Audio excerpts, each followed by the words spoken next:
Kahit mahirap na kumilos sila Tanggol ngayon pero siya nakahanap naman ng bagong mata sa loob ng Inleya. Samantala sa kabilang banda, tilang aabusuhin pa ni Rigor ang pagkadugong gerero ni Santino. Matapos isinuwalat ni Chucky ang totoong ugnayan ni Erica at Santino, nakahanap ng pagkakataon itong si Rigor na pakiusapan itong si Roberto na wag umano siyang ikulong sapagkat malalim na umano ang kanilang samahan at higit sa lahat kapatid umano nito si Marites. Nailigtas ni Rigor ang kanyang sarili.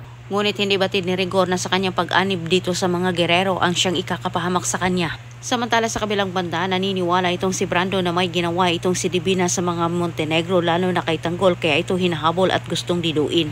Samantala bilang pagtanaw ng malaking utang na loob ni Mauro dito kay Tanggol, inaalok niya ito ng magandang tulong. Sinabi niya gagawin umano niya ang lahat para makatulong kay Tanggol. Sinabi ni Mauro dito kay Tanggol ang kanyang plano.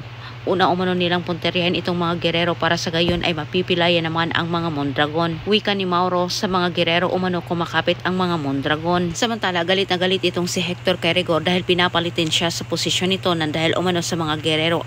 Patuloy na pinapaghahanap ngayon ni Rigor itong Ramon at Tanggol kahit pinapalitin niya ang mundong ginagalawan ng dalawa. Ngunit laking pagtataka naman ni Rigor ngayong walang ligtas ng pagtataguan umano ang mag-amang Montenegro.